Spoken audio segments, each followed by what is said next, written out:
Ya, terima kasih kepada Risma. Sebelumnya, apakah suaraku kedengaran, Ris? Iya, terdengar, Kak. Baik. Aku kembali menyapa teman-teman semua. Shalom, teman-teman. Oke. Seperti biasa, kalau aku yang MC, aku mau dong teman-teman semua open mic. Aku malas baca soalnya. Shalom, teman-teman. Shalom. Gini. Oke, ya, gini tuh buat aku semakin semangat nih. Oke.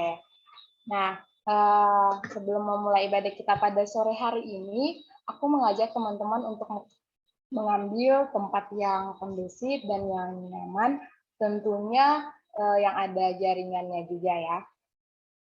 Saat ini, mari teman-teman sekalian mempersiapkan hati, mempersiapkan diri, pikiran untuk mengikuti persekutuan kita pada sore hari ini. Aku mengajak teman-teman semua untuk bersaat teduh. Saat teduh dimulai.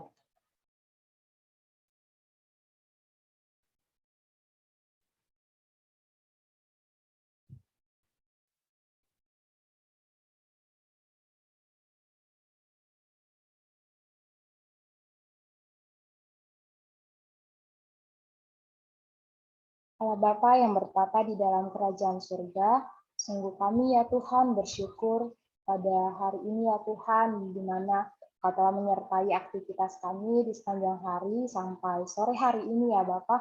Engkau tetap menyertai kami ya Tuhan, dan saat ini kami kembali bersyukur karena anugerah-Mu yang telah mempersatukan kami kembali untuk melakukan persekutuan kami dengan teman-teman kami ya Tuhan, dengan kampus-kampus yang lain ya Tuhan. Dan saat ini kami yaitu satu tujuan ingin bersekutu, memuji, memuliakan namamu, dan kami ingin mendengarkan sebagian dari firman-Mu nantinya ya Tuhan. Kami sebelumnya ya Tuhan, kami mau menyerahkan semuanya ke dalam tangan penguasa-Mu ya Tuhan. Kami juga bersyukur untuk setiap pengurus-pengurus atau pelayan-pelayan yang telah mempersiapkannya hingga tiba hari ini ya Tuhan. Dan juga ya Bapak, mau menyerahkan juga Kak Debbie sebagai pembicara hari ini, kiranya Roh Kudus-Mu juga yang bungkus Debbie, dan juga nanti boleh menyampaikan apa yang Tuhan kehendaki dan Tuhan ingin sampaikan kepada kami pada hari ini ya Tuhan. Kami juga mau berdoa ya Tuhan untuk teman-teman kami, bersyukur untuk teman-teman kami yang sudah hadir di dalam room ini ya Tuhan, dan kiranya ya Tuhan juga kami boleh fokus dan boleh menikmati setiap pujian demi pujian, dan bahkan juga setiap firman nantinya akan disampaikan Kak Debbie, dan biarlah kiranya Tuhan kami boleh seperti tanah yang subur yang siap menerima firman-Mu. Dan berdoa juga untuk teman-teman kami yang belum boleh bergabung pada hari ini, kiranya juga Tuhan yang menyertai mereka, Tuhan yang pimpin mereka ya Tuhan. Dan saat ini juga Tuhan, kami mau menyerahkan setiap media yang kami gunakan, alat-alat yang kami gunakan pada saat ini, baik itu laptop, handphone, dan aplikasi Zoom, bahkan juga jaringan ya Tuhan. Kami mau menyerahkan benda-benda mati ini ke dalam tangan-Mu, supaya turut serta dikerjakan dengan baik untuk memuliakan nama-Mu pada sore hari ini ya Tuhan, ya persekutuan kami. Kami akan memulai ibadah kami serahkan ke dalam tangan-Mu, kami berdoa dan mengucap syukur, haleluya, amin. Kita bersyukur karena Tuhan telah menyertai perjalanan kita dalam persekutuan PMKJ. Sampai saat ini kita dapat memasuki perjalanan yang baru. Dia yang setia di dalam perkataannya, dia yang penuh kasih di dalam segala perbuatannya. Mari datang kepadanya dengan pujian, dengan hati yang bersyukur, karena Tuhan kita adalah Tuhan yang besar dan sangat terpuji. Mari bersama-sama kita nyanyikan pujian, bersyukurlah pada Tuhan.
Akan mendengarkan sharing kampus kepada Citrai, aku persilahkan.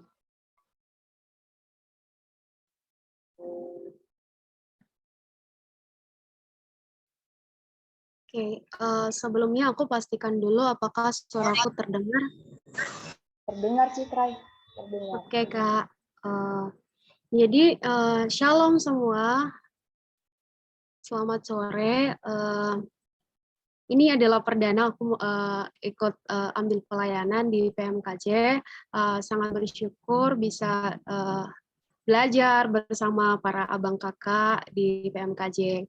Nah, pada kesempatan ini aku dipercaya untuk sharing kampus. Nah, sebelumnya kita semua bahkan sampai saat ini kita masih berjuang ya dalam mengatasi masa pandemi gitu kan. Nah, ternyata banyak kita temui dalam perkuliahan, bahkan dalam pelayanan sekalipun. Tak bisa kita pungkiri kalau kita menemukan kendala, kita menemukan yang namanya kelemahan dan kelebihan. Di Universitas Kristen Indonesia sendiri, kami melihat bahwa ketika segala sesuatu dilakukan dari rumah, entah itu perkuliahan ataupun pelayanan, dengan segala gunanya yang tentu membuat fokus teralih. Jadi di situ sebagai pengurus kami melaksanakan ibadah yang kreatif tanpa melupakan esensi dan kualitas pemuritan itu sendiri. Jadi buat para mahasiswa yang ada di Universitas Kristen Indonesia berupa KST atau kebaktian tingkat, kemudian ada lagi persekutuan antar fakultas, kelompok kecil, ibadah KKR, dan masih banyak lagi. Dan tentunya ini semua kami lakukan agar dapat menjangkau para mahasiswa-mahasiswi. Dan kami pun memanfaatkan media sosial yang ada. Selanjutnya juga kami melihat kalau di Universitas Kristen Indonesia terdapat mahasiswa-mahasiswa yang memiliki kerinduan untuk bertumbuh dalam kelompok kecil. Dan ketika dibina di PM sendiri, mereka menyadari akan pentingnya Injil itu sendiri.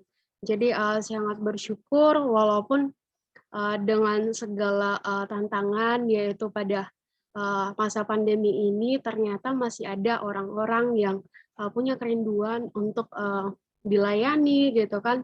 Kemudian yang tidak kalah menariknya juga sampai saat ini masih ada alumni-alumni yang setia mendampingi pengurus, bahkan kembali terlibat di pelayanan di kampus UKI sendiri. Kemudian selanjutnya itu selain kelebihan-kelebihan tadi, ternyata ada tantangan-tantangan yang sebetulnya itu sebagai pengurus kami pun butuh effort lebih untuk menangani hal ini. Jadi yang pertama itu untuk di Universitas Kristen Indonesia kami punya yang namanya jam kerohanian kampus, yaitu pada hari Jumat jam 11.00 sampai jam 12 WIB. Jadi di situ itu jam khusus yang diberikan kampus untuk kegiatan kerohanian. Namun ternyata pada jam kerohanian tersebut ada kegiatan ada perkuliahan yang berjalan juga, sehingga mengakibatkan mahasiswa-mahasiswa lebih memilih bukan lebih memilih ya, kayak mahasiswa mengikuti meniadakan ibadah di jam kerohanian kampus dan lebih memilih untuk kuliah ataupun aktif organisasi lainnya. Nah, itu satu tantangan bagi kami. Dan kemudian seperti yang sudah saya ulaskan sebelumnya, bahwa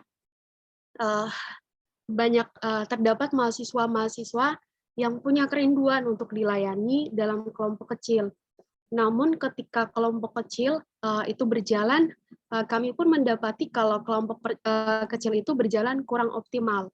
Nah, itu yang jadi tantangan buat kami sebagai pengurus. Kemudian kurangnya relasi, karena selama ini kami hanya dapat berhubungan secara virtual, sehingga kami kurang menjalin relasi dan masih kurang dalam memperlengkapi diri. Nah, kemudian yang menjadi kerinduan kami saat ini dan yang sedang kami perjuangkan, kami gumulkan itu adalah ada di mana UKI sekarang sudah mengadakan kuliah hybrid. Jadi kami merindukan adanya pengurus yang memiliki kesehatian dalam mengerjakan pelayanan di UKK PMU UKI. Dan kemudian kami juga merindukan adanya orang-orang yang berjuang untuk memperlengkapi diri, karena sepertinya dari fakta yang ada sangat minim orang-orang berjuang untuk memperlengkapi diri. Kemudian untuk bayar harga dan komitmen dalam melaksanakan pelayanan yang ada. Selanjutnya juga yang salam kenal Bang. Oke, itu biasa mabah, banyak mabah. Kemudian yang saat ini benar-benar kami gumulkan adalah ternyata kami sangat butuh orang-orang yang memperjuangkan pemuritan sehingga menghasilkan kelompok kecil yang bertumbuh menjadi teladan dan tentunya menghasilkan pelipat gandaan. Itu yang menjadi kerinduan kami. Dan dari semuanya itu tentu kita butuh yang namanya orang-orang yang memiliki kegerakan hati untuk berdoa. Nah, itu sih yang jadi pergumulan buat kami di kampus UKI. Oke, sekian, terima kasih. Terima kasih kepada Citra yang telah sharing kondisi PMK di kampus UKI. Saat ini kita akan masuk doa syafaat kepada Yohanes. Aku persilahkan. Oke, aku mau cek suaraku masuk nggak ya? Kedengaran. Oke, teman-teman, saat ini kita akan masuk ke dalam doa syafaat kita. Kita akan mendoakan teman-teman kita dari UKI. Untuk itu, mari kita bersatu dalam doa. Tuhan Bapa kami yang berkenan di sorga, terima kasih ya Bapa atas segala berkat-Mu dalam kehidupan kami. Tuhan, terima kasih karena kasih-Mu kami dapat kembali berkumpul ya Tuhan di dalam ruang virtual ini ya Tuhan, siang kami dapat kembali mendengarkan firman pada hari yang dibawakan oleh Kak Debbie. Tuhan, tadi kami juga tadi sudah mendengar ya Tuhan sharing dari teman-teman kami yang ada di UKI ya Tuhan. Banyak hal yang sudah tadi disampaikan oleh teman kami dari UKI ya Tuhan. Banyak hal yang mulai dari hal-hal yang mereka syukuri, pergumulan bahkan kerinduan mereka ya Tuhan di dalam pelayanan mereka ada di UKI ya Tuhan. Bapak, dan saat ini kami berdoa kiranya Tuhan berkati. Kami mau berdoa ya Tuhan karena yang pertama kami tadi melihat bahwa kondisi kampus UKI yang di mana mereka masih berjuang karena masih mengatasi masa pandemi, baik itu dalam perkuliahan mereka bahkan dalam pelayanan mereka. Kami berdoa kiranya Tuhan yang pimpin serta ya Tuhan anak-anak punya di UKI ini. Biarlah mungkin di masa-masa peralihan dari online ke offline ini ya Tuhan, kiranya Engkau mampukan anak-anak-Mu terlebih di dalam perkuliahan, bahkan di pelayanan mereka juga.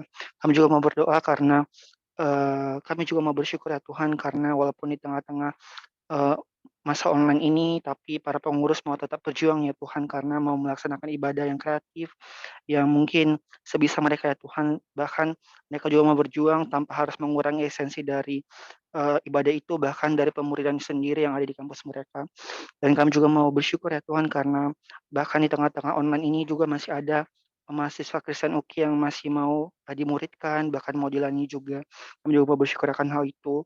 Dan juga mau bersyukur ya Tuhan, karena kakak abang alumni yang ada di UKI juga masih mau setia Tuhan mendampingi anak-anakku yang ada di UKI, dan juga masih mau mendampingi para pengurus, dan juga bahkan beberapa dari tim mereka ya Tuhan, ada yang mau terus melayani Engkau ya Tuhan di kampus mereka ya Tuhan yang ada di UKI. Dan kami juga saat ini kami mau berdoa ya Tuhan untuk teman-teman kami yang di UKI. Kami berdoa kiranya saat ini ya Tuhan, tadi kami mendengar bahwa di UKI ada jam korenan kampus, tapi nyatanya Tuhan di jam korenan tersebut ternyata masih ada kelas, bahkan juga masih ada organisasi dari teman-teman UKI, mahasiswa Kristen UKI ya Tuhan Yesus, sehingga ba eee, banyak dari mereka ya Tuhan yang masih memilih untuk mungkin kelas juga ya Tuhan, dan juga organisasi. Bapak, kami tahu ya Tuhan, perkuliahan juga ada hal yang prioritas bagi kami, tapi kiranya Tuhan di jam co-running kampus yang sudah diberikan oleh kampus kayaknya dapat digunakan sebaik-baiknya ya Tuhan oleh mahasiswa Kristen untuk mau mendengar, mau dilayani ya Tuhan, dan terus mau bertemu dengan firman Tuhan yang sudah disediakan ya Tuhan. Biar juga mereka dapat lebih bisa mengatur waktu dengan baik, dan bisa lebih banyak meluangkan waktu untuk bertemu denganmu ya Tuhan. Dan selanjutnya kami berdoa untuk kampus UKI, yaitu ya Tuhan, karena kelompok kecil yang mungkin masih kurang optimal ya Tuhan. Mungkin juga ini pergumulan kami bersama ya Tuhan, di setiap kampus yang ada banyak kelompok kecil yang masih belum berjalan. Kami berdoa ya Tuhan, kiranya Engkau nyatakan kasih-Mu, kiranya kelompok kecil di setiap kampus yang ada, terutama di UKI, biarlah dapat berjalan lagi dengan baik sesuai dengan kehendak-Mu ya Tuhan. Dan juga kami berdoa juga ya Tuhan, mungkin para pelayan ya Tuhan, bahkan para pengurus juga mungkin masih banyak yang belum mengenal teman-teman ya Tuhan yang ada di UKI, mahasiswa Kristen ya Tuhan, karena mungkin selama ini masih membangun eee, relasi hanya melalui virtual. Tapi kami percaya bahwa hari demi hari kesetiaan di dalam mahasiswa Kristen yang ada di UKI akan semakin kuat ya Tuhan Yesus. Dan saat ini kami juga mau berdoa untuk setiap kerinduan mereka yang ada di kampus UKI. Kami juga mau berdoa kiranya eee kami mau berdoa untuk kerinduan para pengurus-Mu ya Tuhan yang ada di UKI, yang di mana mereka memiliki kerinduan untuk memiliki pelayan yang mau berjuang, mau memperlengkapi diri, dan juga mau bayar harga ya Tuhan Yesus. Kami mau berdoa kiranya Tuhan yang berikan ya Tuhan para hamba-hamba-Mu ini yang mau melayani Engkau yang ada di UKI, sehingga setiap kepengurusan yang di UKI mau berjalan dengan baik. Kami juga mau berdoa kiranya Tuhan datangkan para PKK-PKK yang mau berjuang di dalam kelompok kecil, bahkan juga para AKK ya Tuhan yang ada di UKI ya Tuhan, sehingga kelompok kecil di UKI juga dapat berjalan dengan baik. Kami berdoa ya Tuhan Yesus, dan juga kami mau menyerahkan biarlah juga anak-anak-Mu ini juga yang ada di UKI ya Tuhan, ada orang-orang yang mau memiliki kegerakan hati ya Tuhan untuk berdoa, kayaknya Tuhan berkati ya Tuhan Yesus, biarlah orang-orang yang Kau datangkan, sehingga setiap orang yang ada di UKI ya Tuhan mau terus berdoa ya Tuhan untuk memuliakan nama-Mu. Terima kasih ya Tuhan, kami menyerahkan pokok doa teman-teman UKI yang ada dalam tangan-Mu. Kami juga saat ini mau berdoa ya Tuhan untuk setiap pokok doa, dan saat ini kami mau berdoa untuk pokok doa bangsa dan negara kami. Bapa, mmm kami mau berdoa ya Tuhan Yesus, hari-hari ini kami mendengar mmm, bahwa saat ini kami di tengah-tengah, eee, mungkin terkhusus ya Tuhan di dalam berita bahwa di tengah-tengah mungkin ekonomi yang baru saja juga baru bangkit lagi di tengah masa pandemi ini, tapi kami juga baru saja lagi mendengar bahwa BBM, eee, bahwa kenaikan harga BBM di tanah air ini sudah naik lagi ya Tuhan Yesus. Bapak, kami tahu ya Tuhan Yesus bahwa Engkau yang tahu segalanya, apapun yang sedang terjadi dalam negara ini. Dan kami mau berdoa ya Tuhan, kiranya ya Tuhan, eee kiranya ya Tuhan, biarlah kenaikan BBM ini dapat segera turun lagi, bahkan dapat menjadi hal yang baik, dan juga kami berdoa ya Tuhan, kami berdoa karena walaupun di balik peristiwa naiknya kenaikan BBM ini, tapi kami mendengar juga bahwa pemerintah sudah menyiapkan adanya bansos ya Tuhan.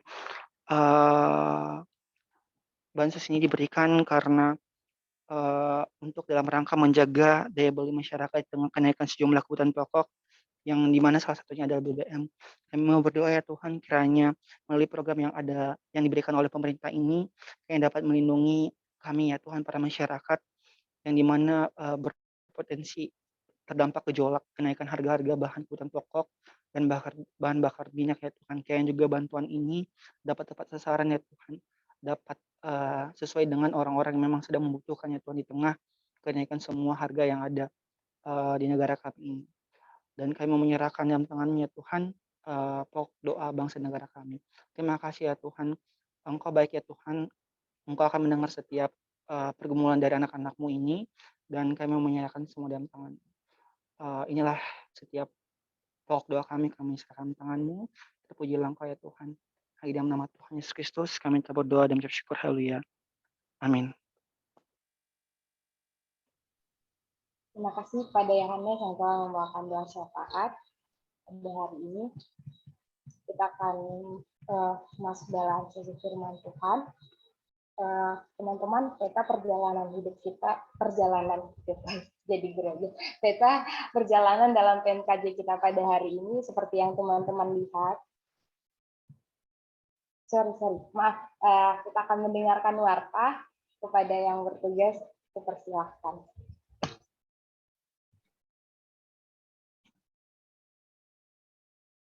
Baik, kita akan mendengarkan warta. Warta di hari ini, pelayan firman ibadah, yaitu pembicaranya ada Kak Dedi, MC-nya ada Hana dari UKI 2018, lalu pemusiknya ada Amanda dari PKN STAN 2019, singernya ada Laura dari Trisakti 2019, dan juga Kak Vera UI 2018. Untuk sharing kampus tadi kita dengar dari Kak Citra, UKI 2020, pendoa syafaat ada Kak Yohanes dari UNJ 2019, dan slider ada Kak Ganda dari STIS 2019, dan Asher, saya sendiri dari Ukrida 2020. Teman-teman boleh mengapresiasi melalui kolom chat ataupun reaction yang ada di Zoom.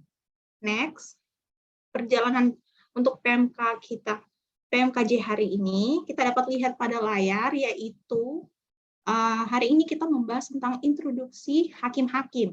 Nah, teman-teman boleh catat nih perjalanan kita. Untuk kedepannya ada yang onsite, 2 kali dilaksanakan dalam bulan ini, 2 kali dilaksanakan pada tanggal 15 dan juga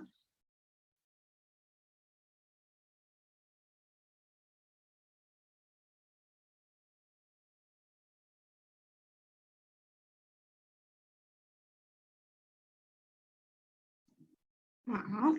Oke, untuk pada tanggal 15 yaitu di pintu air tentang konsultasi merancang pembentukan kelompok kecil, teman-teman boleh catat tanggalnya onsite ya teman-teman. Lalu untuk tanggal 29 di Jaksel, untuk yang area Jaksel, lokasinya akan menyusul acaranya tentang konsultasi merancang kelompok kecil. Nah, teman-teman boleh catat online dan onsite-nya yang tertera pada layar. Jangan lupa ajak teman-teman untuk datang ya teman-teman. Next. Untuk minggu berikutnya, BS, kita akan membahas tentang hakim-hakim dan akan dilayani oleh Bang Niko. Jangan lupa teman-teman catat tanggal dan juga jamnya dan untuk mengajak teman-teman yang lain. The next. Nah, untuk Bible Study Club 2022 akan dilaksanakan hari Sabtu tanggal 10 September 2022. Akan dilaksanakan online dan akan membahas tentang Wilderness University. Teman-teman catat tanggal dan juga jamnya ya, jangan sampai kelewatan. Boleh next? Nah, teman-teman boleh memfollow akun PMKJ di Instagram, YouTube, pada akun YouTube Perkantas Jakarta, dan juga dapat melihat rekaman Bible Study pada link yang tertera pada bio PMKJ di Instagram, agar tidak ketinggalan materi-materi yang sudah kita bahas di minggu-minggu kemarin. Boleh next? Baik, selanjutnya saya akan persilakan kembali untuk Kahan. Baik, terima kasih Risma. Seperti yang disampaikan tadi, pada saat ini kita akan membahas introduksi hakim-hakim. Kita akan mempelajari apakah yang akan melihat terbelakangi kitab hakim-hakim ini, apakah pesan yang akan disampaikan, dan saat ini mari kita mempersiapkan hatinya untuk mempelajarinya yang akan disampaikan oleh Kak Debbie. Mari kita siapkan hati kita dengan menyanyikan pujian Penuhkanlah Bejanaku.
Ada Kak Debbie, silahkan Kak. Mari kita bersatu di dalam doa sebelum kita mendengar dan juga merenungkan kebenaran firman Tuhan. Mari kita berdoa. Tuhan, kami bersyukur kalau Tuhan masih boleh mengumpulkan kami dalam ruang virtual di sore hari ini. Kami akan bersama-sama belajar secara khusus mengenal kitab Hakim-Hakim. Kiranya anugerah Tuhan menolong dan juga memimpin setiap kami ya Tuhan. Sebelum kami akan membahas lebih lanjut terkait dengan kitab Hakim-Hakim setiap pasalnya, biarlah kiranya introduksi hari ini menolong kami untuk dapat mengerti, dipersiapkan untuk membahas keseluruhan kitab Hakim-Hakim. Pimpin hamba-Mu dalam segala kelemahan, dalam segala keterbatasan, kiranya kuasa Allah yang sempurna lah, yang boleh menolong, memampukan hamba, menyampaikan apa yang menjadi kehendak dan isi hati Tuhan untuk boleh didengar oleh setiap kami, secara khusus dalam ruangan online ini. Kami mau memohon kepada Tuhan untuk setiap peralatan yang kami gunakan dan juga sinyal yang kami butuhkan. Tuhan kami mohon kiranya Tuhan yang karuniakan kelancaran untuk setiap peralatan yang kami gunakan. Dan kiranya Tuhan jugalah yang boleh mengaruniakan ya Tuhan kepada setiap kami sinyal yang baik, sehingga kebenaran firman Tuhan dapat kami nikmati pada sore hari ini. Kami mau menyerahkan waktu ke depan ke dalam tangan kasih dan kuasa Allah, kiranya Tuhan tolong, Tuhan yang boleh pimpin. Di dalam Kristus kami berdoa, kami memohon. Amin. Shalom, selamat sore semuanya. Apakah suara saya cukup terdengar? Dengaran, Kak. Terdengar, Kak. Dengar, Kak. Saya akan share screen.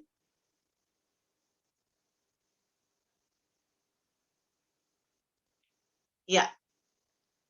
Hari ini kita akan sama-sama bahas mengenai introduksi atau mengenal lebih jauh terkait atau tentang kitab Hakim-Hakim.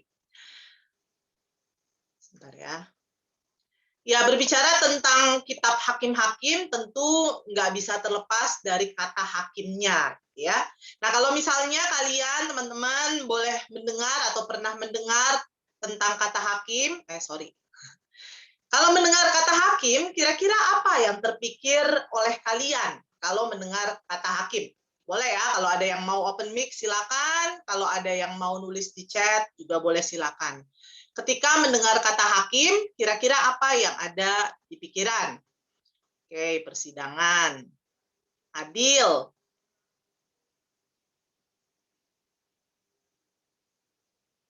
kebenaran, pengadilan. Yang ngomong pengadilan anak-anak hukum kali ini ya. Apalagi kira-kira? Hukum, oke. Apalagi? Kalau dengar kata hakim.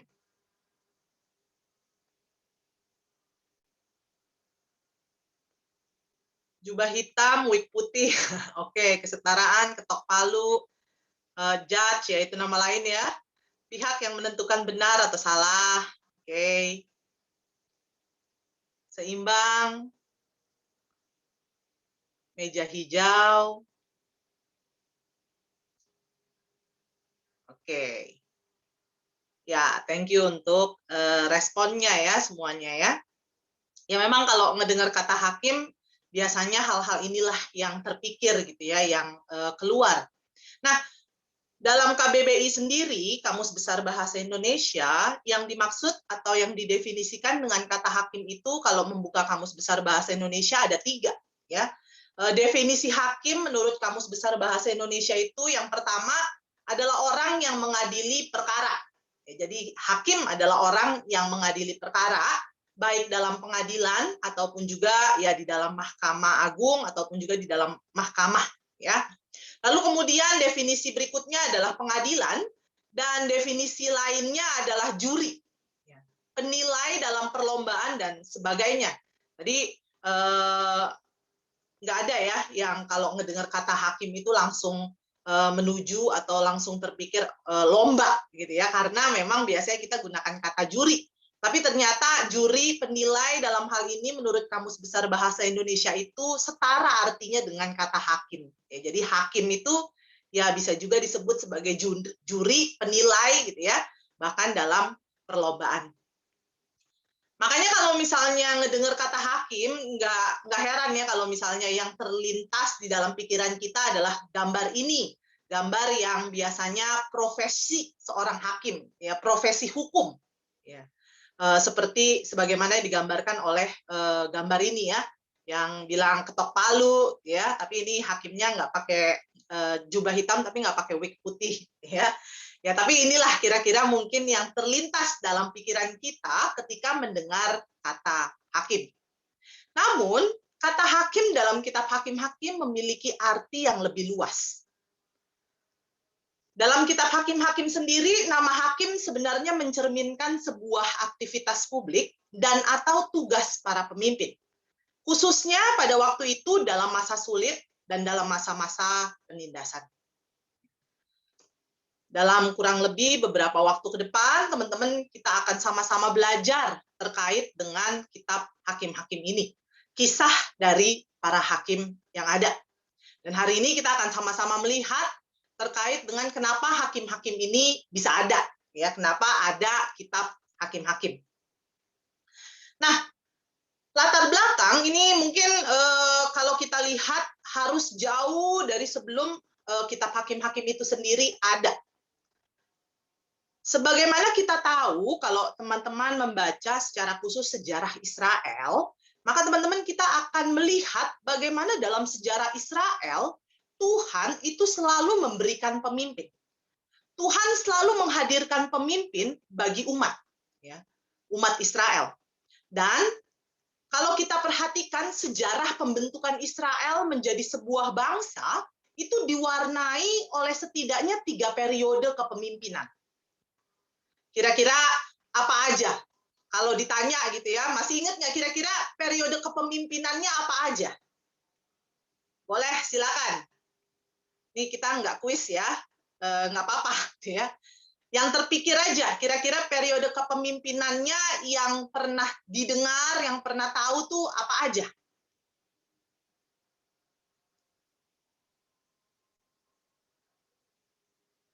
Silakan, mungkin.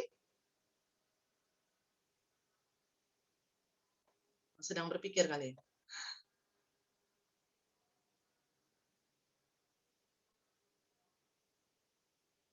Nggak ada?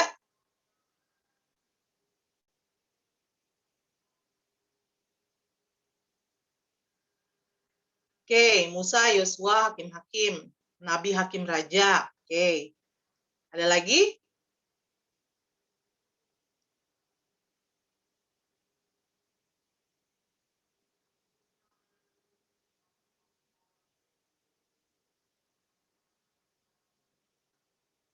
Oke.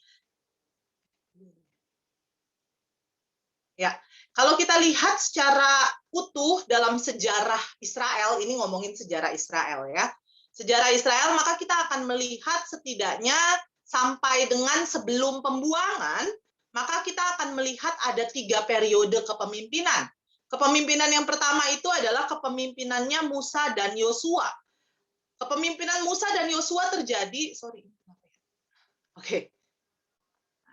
Kepemimpinan Musa dan juga Yosua itu terjadi sebelum masa para Sofet. Sofet itu hakim, nanti kita akan sama-sama bahas ya. Jadi periode sebelum masa para hakim, yaitu periode Musa dan Yosua.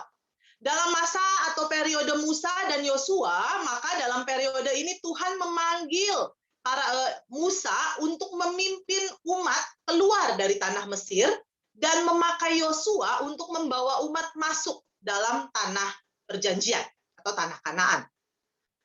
Inilah periode awal, masa di mana Musa dipanggil untuk membawa Israel keluar dari tanah Mesir dan memasuki tanah perjanjian yang dipimpin oleh Yosua.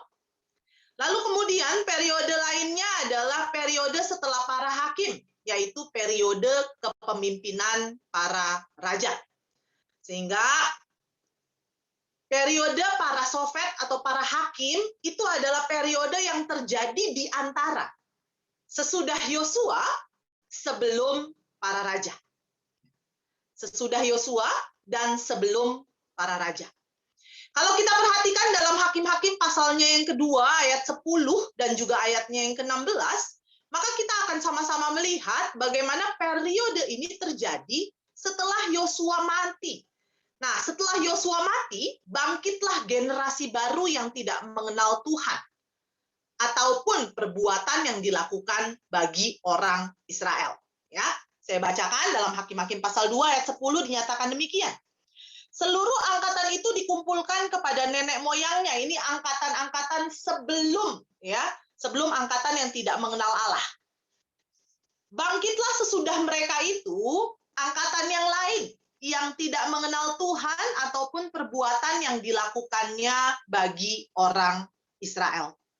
Dan karena bangkit angkatan yang tidak mengenal Tuhan ini, maka dalam ayat yang ke-11 Hakim-Hakim pasal 2 dibilang, orang Israel melakukan apa yang jahat di mata Tuhan, dan mereka beribadah kepada para Baal. Sehingga dalam pasal yang ke-16 kita dapat melihat, saya bacakan, maka Tuhan membangkitkan hakim-hakim yang menyelamatkan mereka dari tangan perampok itu.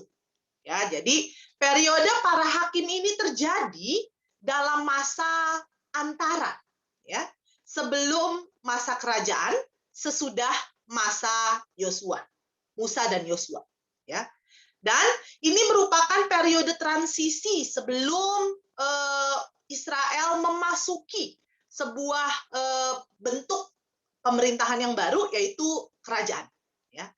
Jadi ini merupakan kisah transisi, ya, yang akan mempersiapkan pembaca secara khusus Alkitab, ya, untuk melihat bagaimana Israel kemudian memasuki masa para raja. Nah, oleh karena itu, kalau Anchor Bible Dictionary memberikan definisi demikian tentang kitab Hakim-Hakim. Kitab Hakim-Hakim merupakan sebuah koleksi kisah tentang orang dan juga kejadian. Jadi bukan cuma sekedar orang, ya, hakimnya, tapi juga kejadian yang seputaran hakim tersebut dari masa sebelum kerajaan dalam Israel kuno. Jadi sebelum kerajaan disusun untuk memberikan sebuah sejarah yang terbentang dari kematian Yosua sampai kepada pembentukan kerajaan. Yang nantinya pembentukan kerajaan itu diceritakan dalam kitab 1 Samuel, di mana Samuel akan menjadi hakim terakhir yang diceritakan di dalam Alkitab. Ya, jadi inilah kitab Hakim-Hakim. Ya, kalau nanti kalian akan membaca dan juga mempelajari selama kurang lebih beberapa waktu ke depan, maka akan belajar tentang hakimnya, gitu ya, tentang orang-orangnya, dan tentunya adalah kejadian-kejadian yang terjadi sebelum masa kerajaan dimulai. Ya. Nah, dalam kitab Hakim-Hakim sendiri, kata hakim itu di dalam bahasa Ibraninya ini sebenarnya menggunakan berasal dari bahasa Aram, gitu ya. Digunakan kata sofet, ya. Sofet ini berasal dari kata akar katanya SPT. Nah, akar kata, ya kita anggap aja SPT, gitu ya, baca aja SPT, gitu ya. Nah, akar kata SPT ini nanti bisa turunannya bisa banyak, ya teman-teman, ya. Jadi akar kata SPT ini turunannya bukan cuma kata sofet, tapi nanti turunannya bisa juga kata safat, dan juga nanti bisa juga kata misfat yang artinya keadilan, ya. Jadi akar katanya, kata sofet ini asal katanya dari akar kata SPT, ya. Nah, bentuk jamaknya sofet itu bentuk tunggal. Bentuk jamaknya adalah soptim, yang kemudian diterjemahkan dengan hakim-hakim atau para hakim. Nah, dari sinilah nama kitab Hakim-Hakim berasal. Ya. Jadi memang ini menceritakan tentang para hakim, ya, dan juga kejadian yang ada, yang terjadi di masa tersebut sebelum masa kerajaan.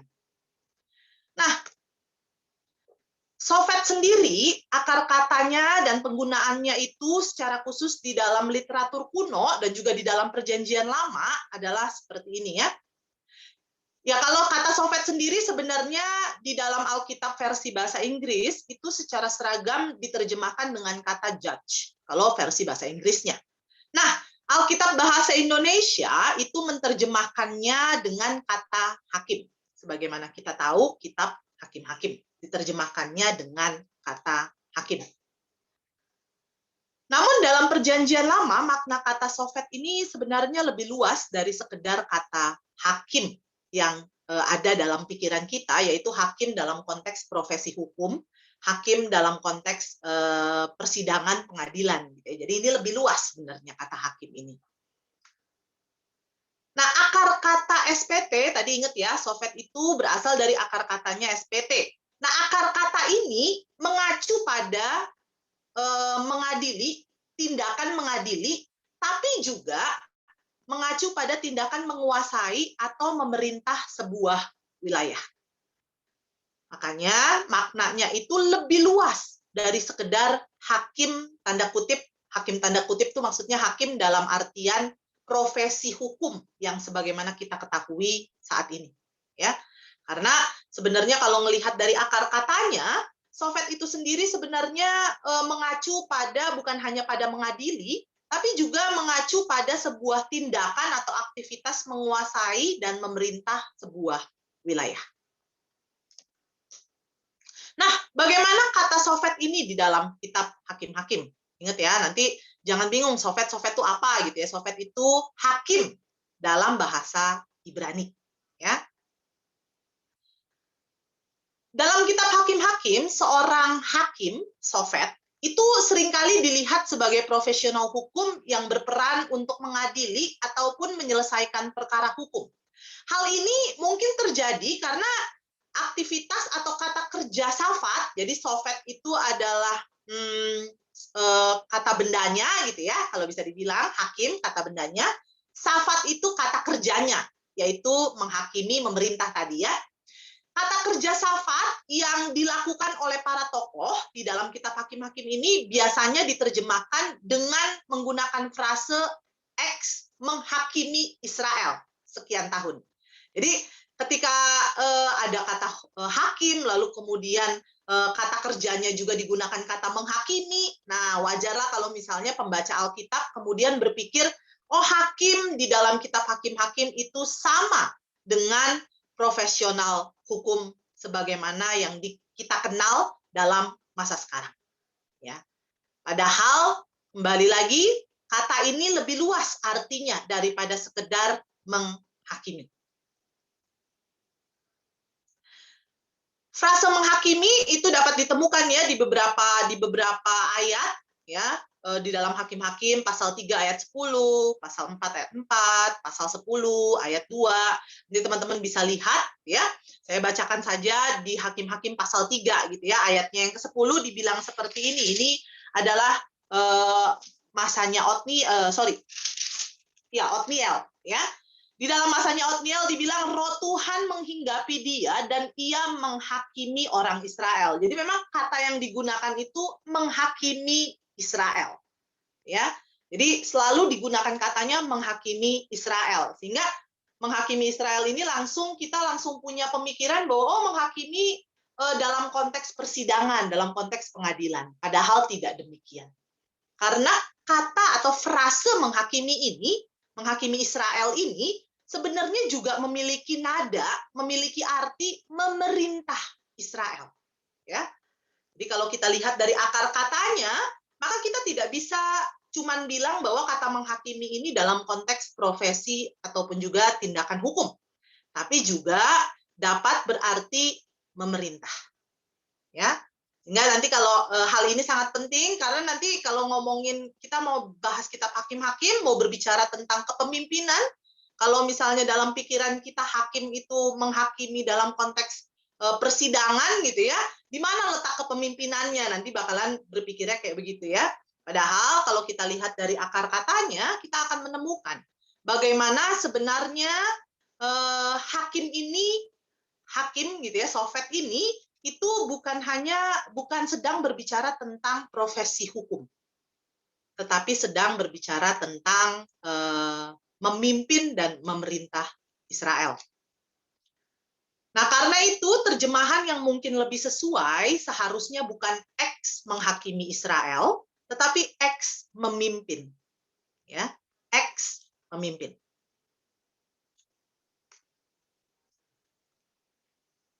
Nah, ada hal yang sangat menarik kalau nanti teman-teman mempelajari kitab Hakim-Hakim.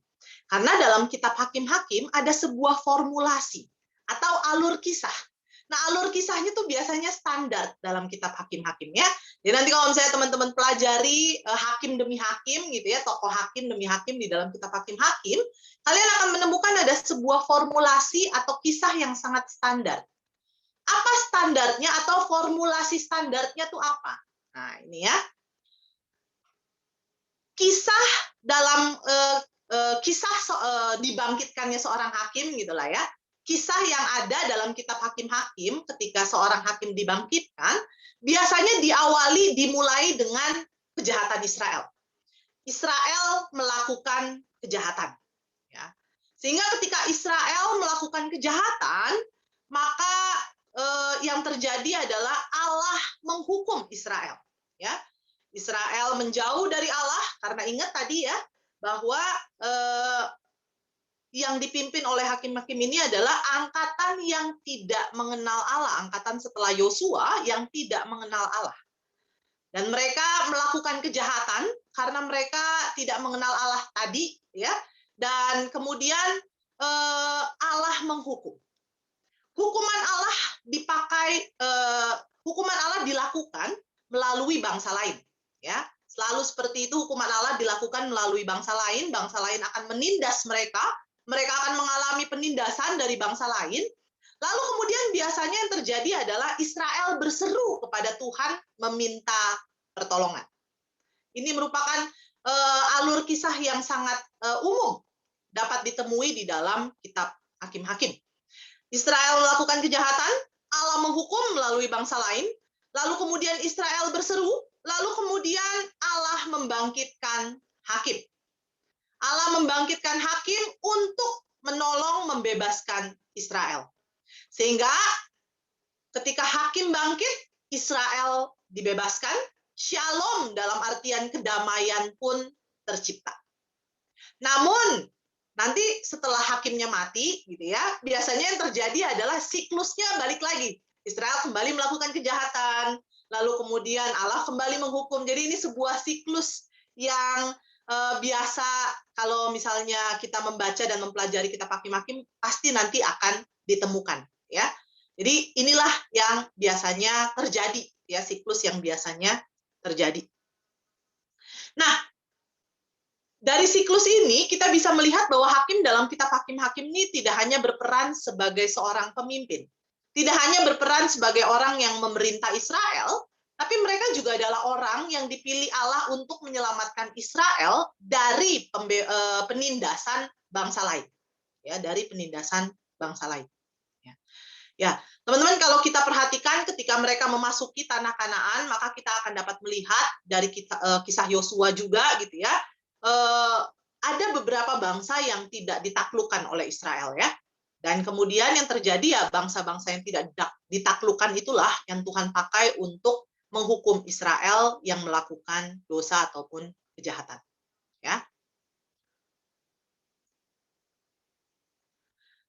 Sehingga hakim dalam kitab Hakim-Hakim, kalau kita perhatikan, maka kita akan menemukan beberapa peranan hakim dalam kitab Hakim-Hakim.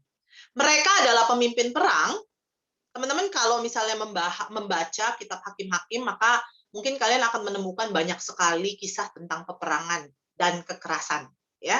Tapi teman-teman lihatlah itu sebagai, jadi gini ya, perang itu adalah sesuatu hal di dalam kitab Hakim-Hakim secara khusus. Perang itu adalah sesuatu hal yang memang harus dilakukan dalam rangka mendatangkan shalom pada waktu itu, dalam rangka mendatangkan damai bagi bangsa Israel dalam konteks masa itu, ya, dalam konteks masa itu.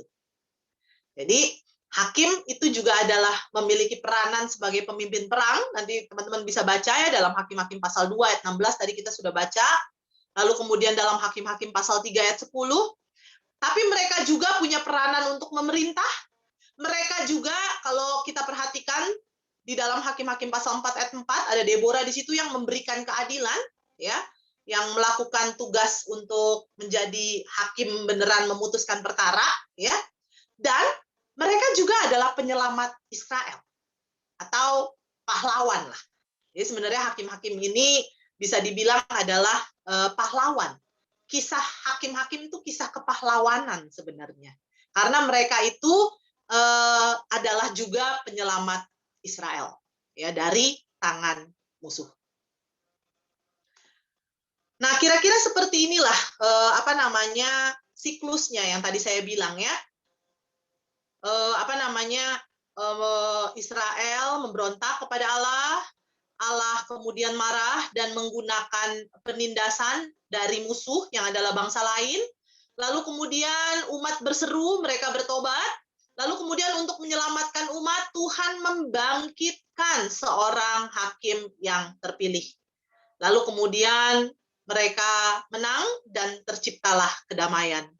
Tapi kemudian nanti mati hakimnya, lalu kemudian siklusnya kembali muncul, ya. Jadi ini recurring cycle gitu ya. Jadi ini siklus yang muncul terus menerus. Nah, kalau teman-teman bisa melihat di sebelah kiri, di bagian sebelah kiri ini, maka kita akan dapat melihat pembagian secara umum kitab Hakim-Hakim. Yang pertama dalam Kejadian pasal 1 ayat 3 Kejadian pasal 1 sampai Kejadian pasal 1 ayat 1 sampai pasal 3 ayatnya yang ke-6, ini merupakan sebuah pendahuluan, prolog gitu ya, yang menceritakan tentang kondisi sebelum sesudah Yosua mati dan segala macam gitu ya. Jadi ini pendahuluan, prolognya. Lalu kemudian nanti kita akan sama-sama melihat bagaimana ada hakim-hakim yang diceritakan dari Hakim-Hakim pasal 3 ayat 7 sampai nanti Hakim-Hakim pasal 6 ayat 31 yang diceritakan adalah Simson, ya. Samson, Simson, itulah ya. Lalu kemudian nanti ditutup di dalam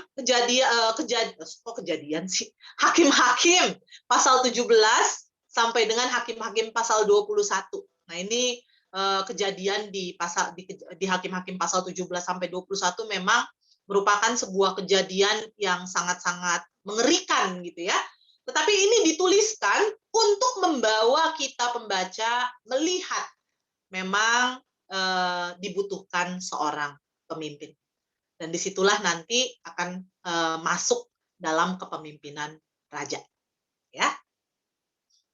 Jadi kira-kira seperti inilah ya alur ataupun juga outline dari kitab Hakim-Hakim secara garis besar. Ya. Ada pendahuluan, prolognya itu Hakim-Hakim pasal 1 ayat 1 sampai dengan Hakim-Hakim pasal 3 ayat 6. Lalu kemudian nanti kisah dari para hakim, masing-masing hakim akan diceritakan dari kisah dari Kejadian pasal 3 sampai dengan Kejadian pasalnya yang ke-16. Lalu kemudian ada cerita atau kisah penutup di dalam Hakim-Hakim pasal 17 sampai dengan Hakim-Hakim pasalnya yang ke-21.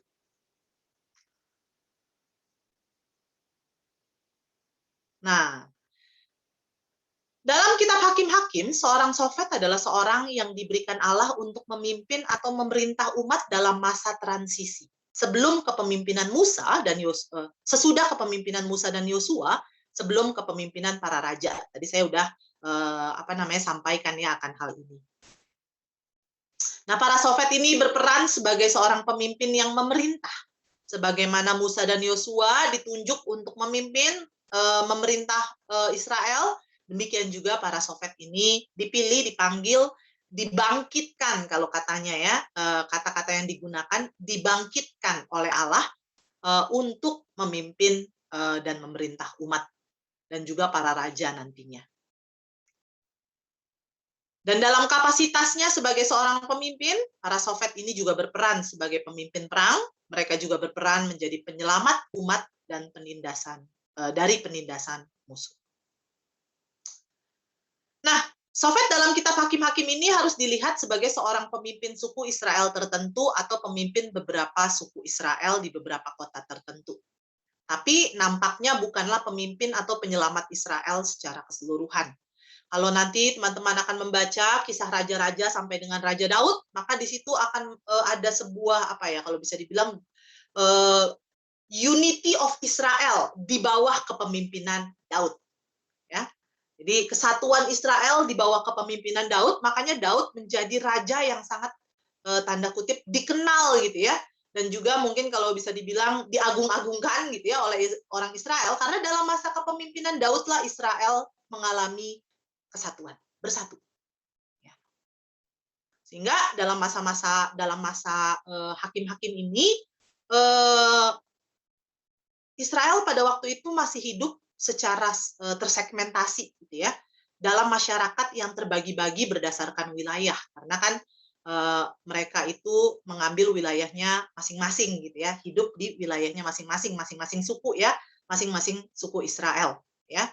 Kalau setelah menyelesaikan penaklukan di bawah kepemimpinan Yosua, tampaknya menjadi tanggung jawab masing-masing suku untuk menduduki wilayahnya sendiri dengan menggeser orang Kanaan yang tersisa. Ya. Nah, kitab Hakim-Hakim mencatat ada 12 hakim 12 sofet yang dibagi ke dalam 2 kelompok. 2 kelompoknya itu biasa dikenal dengan minor judge and major judge, ya. Hakim minor dan juga hakim mayor. Bagaimana pembagiannya gitu kan ya? Nah, mereka yang disebut sebagai minor judge biasanya adalah sofet yang karyanya diceritakan secara singkat, ya. Sangat-sangat singkat, seperti misalnya Samgar, ya. Cuman ada 1 ayat doang yang menceritakan tentang Samgar gitu ya. Jadi diceritakannya sangat singkat, ya. Sementara major judge berkarya, karya mereka atau apa ya kalau bisa dibilang kisah mereka itu diceritakan secara mendetail. Detailnya bagaimana?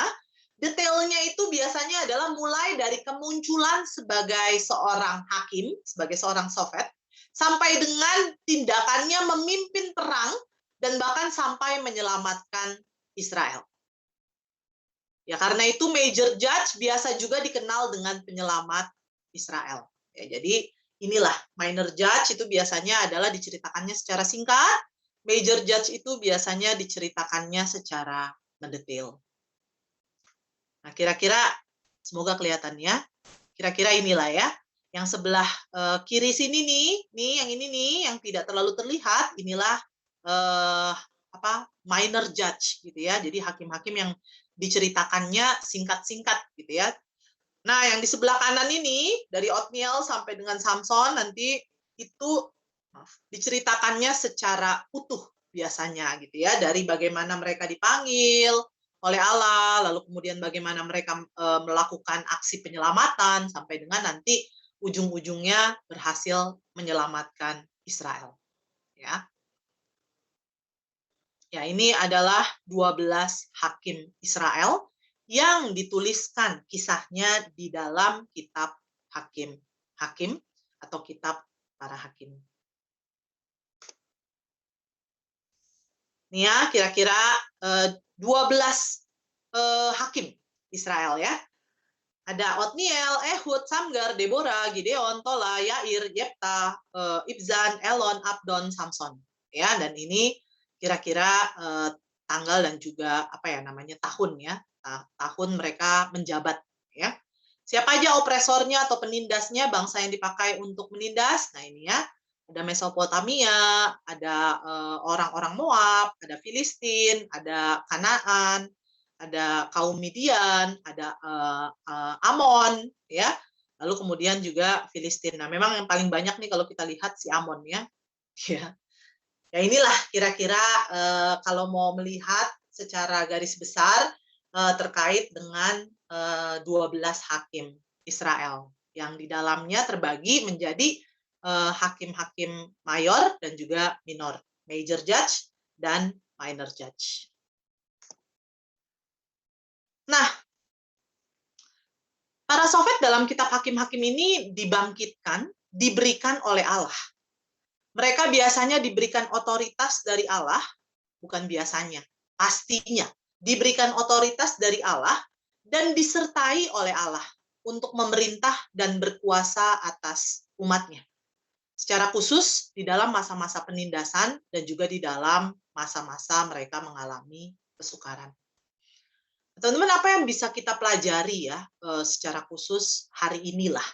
Jadi teman-teman akan dapat melihat bagaimana mempelajari juga dari tokoh-tokoh hakim di dalam pembahasan lebih lanjut ya. Tapi hari ini saya mau kita melihat beberapa hal. Berbicara tentang seorang hakim sofet, ya, pemimpin umat yang dipanggil oleh Allah, dibangkitkan, kata yang digunakan oleh Allah di dalam kitab hakim-hakim. Kalau kita memperhatikan, mereka dihadirkan, para hakim ini dihadirkan oleh Allah karena ada sebuah kebutuhan dari umat. Dan kebutuhan yang sangat-sangat krusial adalah untuk menyelamatkan umat dari penindasan musuh, tapi nggak cukup sampai di situ. Menyelamatkan umat adalah dalam rangka membawa umat kembali kepada Allah. Jadi menarik bahwa ketika bangsa Israel atau umat Israel melakukan kejahatan, Tuhan menghukum, tapi Tuhan menghadirkan para pemimpin, Tuhan menghadirkan para hakim ini untuk apa? Bukan sekedar untuk selamatin mereka dari tangan musuh, tapi lebih daripada itu untuk membawa mereka kembali kepada Allah. Karena itu berkaca atau melihat dari kepemimpinan para hakim ini, ya, bagaimana mereka dibangkitkan oleh Allah, kita dapat melihat bagaimana peran kepemimpinan itu akan sangat erat pada pemenuhan kebutuhan umat Allah. Kehadiran pemimpin itu akan selalu Tuhan hadirkan untuk umatnya. Jadi, kalau pemimpin hadir, itu pasti untuk umat, bukan untuk dirinya semata. Kalau pemimpin hadir, pasti untuk umat. Ya, kalau nggak ada umat, ya nggak ada pemimpin. Gitu ya. Karena kehadiran pemimpin erat kaitannya dengan kehadiran umat yang membutuhkan. Ya. Dan bukan hanya membutuhkan, umat yang membutuhkan, tetapi lebih daripada itu, kehadiran umat yang butuh untuk dibawa kepada Allah. Oleh karena itu ada 3 hal yang saya secara khusus kalau bisa dibilang tuliskan gitu ya, mengenai kehadiran pemimpin kalau melihat dari kitab para hakim ini. Ya. Hal yang pertama, kehadiran pemimpin itu merupakan anugerah atau pemberian Allah. Tentu ini adalah sesuatu hal yang jelas gitu ya, nyata. Yang berinisiatif menghadirkan hakim, pemimpin untuk menyelamatkan umat adalah Allah. Bukan si pemimpinnya sendiri gitu ya, bukannya tiba-tiba si pemimpin memberi diri gitu ya, tetapi Tuhan yang panggil, Tuhan yang bangkitkan, Tuhan yang hadirkan. Sehingga kita bisa melihat dalam hal ini bahwa kehadiran pemimpin adalah sebuah anugerah dan pemberian Allah. Pemimpin adalah anugerah dan pemberian Allah. Hal yang kedua, ada kebutuhan umat yang di dalamnya pemimpin dipanggil gitu ya. Jadi kalau pemimpin hadir, kalau pemimpin dipanggil, kalau pemimpin dihadirkan, itu karena umat ada kebutuhan, membutuhkan. Dan tentu yang terakhir, peran pemimpin bukan hanya untuk memenuhi kebutuhan umat, tetapi lebih daripada itu, kehadiran pemimpin adalah untuk membawa atau memimpin umat kepada Allah. Demikianlah para hakim bukan hanya menyelamatkan, bukan hanya untuk memenuhi kebutuhan umat akan diselamatkan, gitu ya, tetapi dibawa kembali menikmati Allah, kembali kepada Allah.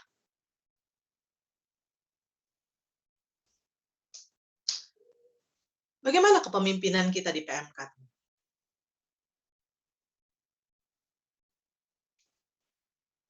Ya, teman-teman, kalian sebagai seorang pengurus PMK adalah pemimpin yang Tuhan hadirkan.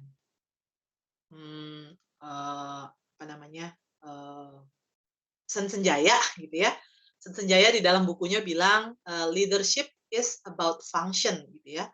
Kepemimpinan itu adalah fungsi atau peranan gitu ya. Bukan cuman sekedar masalah jabatan atau status, tapi fungsi. Ya. Sehingga jangan pikir bahwa pemimpin itu hanya cuman koordinator doang gitu ya, ketua PMK. Ya. Tapi sebenarnya keberadaan kalian sebagai pengurus itu memiliki fungsi kepemimpinan, memimpin umat Allah, mahasiswa-mahasiswa yang ada di kampus. Dan sebagaimana pelayanan adalah sebuah anugerah, demikianlah kepemimpinan. Memimpin umat Allah, memimpin mahasiswa di kampus kalian, itu adalah anugerah. Tuhan menghadirkan kalian di PMK kalian masing-masing, bukan karena kemampuan kalian, bukan karena kemampuan kalian. Teman-teman, kalau nanti kalian mempelajari kisah para hakim ini gitu ya, maka kalian akan melihat betapa kacaunya gitu ya hakim-hakim yang dipilih untuk memimpin Israel ini, dalam artian mereka bukan orang yang sempurna gitu ya.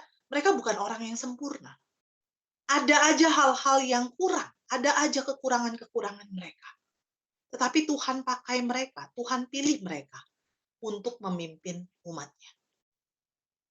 Sebagai pemimpin mungkin ada begitu banyak kekurangan-kekurangan kita, gitu ya. Ada begitu banyak kelemahan-kelemahan yang mungkin juga kita miliki. Tapi ketika kita sadar bahwa yang pilih itu Tuhan, yang panggil itu Tuhan, seharusnya itu memberikan kepada kita sebuah confidence, kepercayaan diri. Bukan karena diri kita yang mampu, tapi karena Tuhan yang memilih. Teman-teman, beberapa waktu ini saya sedang suka merenungkan, bukan suka merenungkan sih ya, tetapi beberapa waktu ini saya sedang merenungkan ya, betapa memang bisa melayani itu anugerah. Ya. Bukan karena saya yang minta-minta, nyari-nyari, tapi karena Tuhan yang ya tiba-tiba kirimin. Ada apa namanya, yang meminta pelayanan, ada yang meminta pelayanan pribadi sharing gitu ya. Itu adalah sesuatu yang Tuhan, inisiatif Tuhan gitu ya, bukan saya yang cari-cari gitu ya. Dan dalam hal kepemimpinan saya juga melihat bahwa kehadiran kalian sebagai pengurus, kehadiran kalian sebagai entah koordinator, entah mungkin seksi apa gitu ya, pokoknya kehadiran kalian sebagai pengurus lah ya, yang adalah pemimpin mahasiswa atau umat Allah di PMK kalian masing-masing, itu bukan karena kemampuan dan hebatnya kita, tapi memang benar-benar anugerah. Kalau bukan karena Tuhan yang pilih dan panggil, nggak mungkin jadi pengurus. Saya meyakini hal itu. Karena Tuhan pilih, Tuhan panggil, maka Tuhan memakai kita memimpin. Peran kepemimpinan adalah dari Allah. Dan karena itu seharusnya ketika melakukannya kita terus mengandalkan Dia. Bukan mengandalkan kekuatan kita, tapi mengandalkan Allah. Hal berikutnya, kehadiran pemimpin itu karena ada sebuah kebutuhan, ya. Tuhan ingin pakai pemimpin untuk memenuhi kebutuhan umat, gitu kira-kira ya. Coba pikirkan teman-teman, apa sebenarnya yang sedang menjadi kebutuhan mahasiswa di PM kamu saat ini? Sehingga Tuhan hadirkan kamu sebagai pemimpin, sebagai pengurus dalam PMK di kampusmu. Apa sih bagian yang Tuhan ingin kamu kerjakan? Para hakim Tuhan panggil untuk menyelamatkan Israel dari penindasan musuh. Tugas mereka adalah memimpin perang untuk menyelamatkan Israel dari musuh. Ya tentu dalam hal ini pengurus PMK tidak sedang berperang gitu ya, dan mahasiswa tidak sedang dalam penindasan kampus lain gitu kan ya, atau fakultas lain gitu ya. Tetapi apa kira-kira yang menjadi kebutuhan mahasiswa di PMK saat ini? Sehingga Tuhan hadirkan kita sebagai pengurus di PMK. Dan tentu hal ini bisa dilakukan ketika memang kita juga melakukan kontak ya dengan jemaat, ya, berelasi, berkomunikasi, tanya gitu ya, dan juga dengar sharing mereka gitu ya. Sehingga kita tahu apa yang menjadi kebutuhan dan apa sih bagian yang Tuhan ingin untuk kita kerjakan.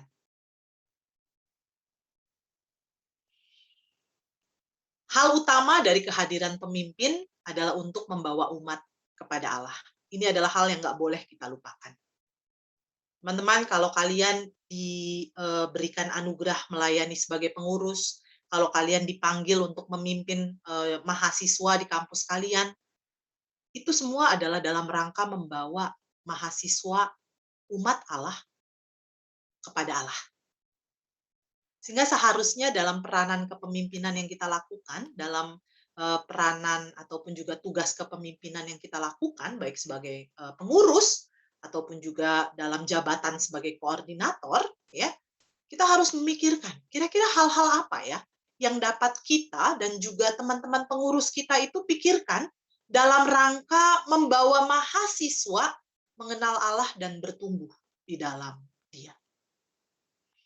Dari sini juga kita harusnya bisa apa ya, kalau bisa dibilang dari sini juga kita harusnya bisa belajar bahwa iya ya, hadirnya pengurus, hadirnya pemimpin di kampus itu bukan cuma sekedar event organizer ya. Kalian bukan cuma sekedar penyelenggara PJ, teman-teman. Kalian bukan cuma sekedar penyelenggara kelompok kecil tapi kalian memiliki sebuah peranan kepemimpinan untuk membawa mahasiswa mengenal Allah. Persekutuan Jumat, kelompok kecil, setiap program yang dipikirkan, itu adalah cara untuk membawa mahasiswa mengenal Allah. Kiranya kita tidak melupakan peranan penting kepemimpinan dalam keberadaan kita sebagai pengurus, ataupun juga mungkin dalam status teman-teman sebagai seorang koordinator ya, bahwa kehadiran pemimpin itu adalah untuk membawa umat kepada Allah. Sebagai seorang pemimpin di PMK, pengurus di PMK, kehadiran kalian adalah untuk membawa mahasiswa mengenal Allah. Karena itu coba pikirkan, diskusikan. Bukan cuma sekedar melakukan program demi program, bukan cuma sekedar melakukan persekutuan demi persekutuan, bukan cuma sekedar melakukan aktivitas-aktivitas pelayanan, tapi bagaimana membawa mahasiswa-mahasiswa melalui semua program, semua aktivitas tersebut untuk mengenal Allah dan bertumbuh di dalamnya.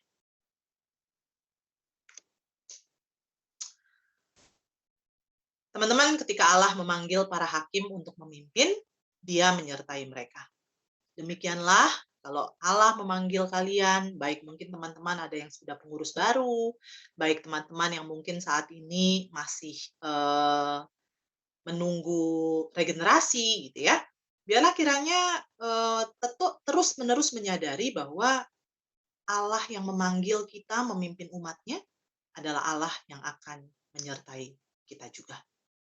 Karena itu biarlah kiranya keberadaan kita sebagai seorang pemimpin yang dipanggil oleh Allah, dihadirkan oleh Allah di kampus kita masing-masing, di PMK kita masing-masing, kita dapat meresponinya dengan terus-menerus membawa, memikirkan bagaimana membawa mahasiswa dapat mengenal siapa Allah dan bertumbuh di dalamnya.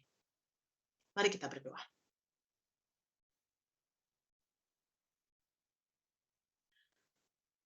Tuhan, terima kasih banyak untuk apa yang kami boleh nikmati dari kebenaran firman Tuhan hari ini. Kiranya hal ini dapat mempersiapkan kami dan menolong kami juga untuk lebih jauh lagi menikmati pembelajaran di dalam kitab Hakim-Hakim dari minggu ke minggu nantinya. Tolong setiap kami bersyukur untuk apa yang kami boleh nikmati, kiranya kebenaran firman Tuhan dapat menjadi berkat tersendiri bagi setiap kami yang boleh mendengarkan. Di dalam Kristus kami berdoa, kami bersyukur. Amin. Amin. Terima kasih kepada Kak Debbie yang telah menyampaikan firman Tuhan pada hari ini mengenai hakim-hakim. Dari yang aku refleksi dari kitab Hakim-Hakim yang telah disampaikan Kak Debbie maupun dari aku persiapan gitu, dua hal, yaitu aku merefleksi dari bangsa Israel yang sering sekali keras kepala dibilangin gitu ke Tuhan sampai mengirimkan berkali-kali hakim gitu untuk menegur mereka, tetapi kembali lagi mereka kepada dosa yang sama gitu, mereka mengikuti Allah lain. Kemudian dari hakim-hakim yang Tuhan kirimkan, aku bertanya kepada Tuhan dan juga kepada diriku sendiri gitu, apakah aku siap untuk diutus Tuhan sebagai hakim mungkin untuk di suatu tempat atau dimanapun yang membutuhkan kayak gitu. Nah, terima kasih pada Kak Debbie, dan saat ini kita akan menutup ibadah kita pada hari ini. Ku ingin ikut Yesus, mencontoh kasih-Nya, menghibur yang susah dan menolong yang lemah. Mari kita menaikkan pujian, ku ingin berperangai.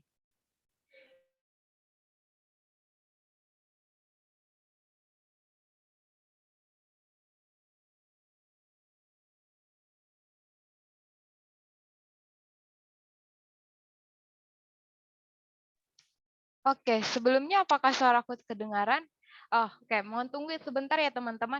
Oke, kalau sembari menunggu teman yang operator, boleh dong teman-teman membagikan apa yang didapatkan. Oke, sudah ya. Mungkin boleh juga di room chat apa yang teman-teman nikmati hari ini dari introduksi hakim-hakim. Mungkin satu kata atau dua kata. Baik, mari kita menutup BS kita pada hari ini dengan menyanyikan pujian Ku Ingin Berperangan.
Oke, untuk menutup dalam doa penutup kepada Kak Debbie, aku persilahkan Kak. Mari teman-teman kita menutup persekutuan kita pada sore hari ini di dalam doa. Mari kita berdoa. Tuhan, terima kasih untuk kesempatan yang Tuhan karuniakan kepada kami untuk boleh dibina melalui kebenaran firman-Mu.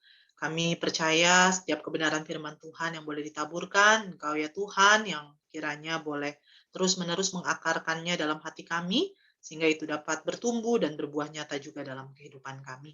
Terima kasih kalau hari ini kami boleh belajar tentang kitab Hakim-Hakim.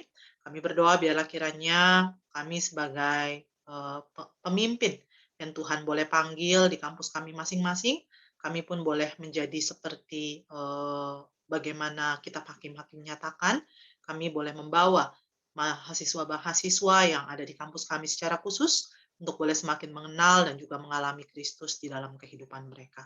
Pakai terus kami ya Tuhan untuk melayani, memimpin mahasiswa yang ada di PMK kami masing-masing, dan kiranya sebagaimana Tuhan memanggil, menyertai para hakim, kami percaya bahwa Tuhan yang sama akan senantiasa memimpin, menyertai kami juga di dalam pelayanan kepemimpinan yang Tuhan percayakan kepada kami.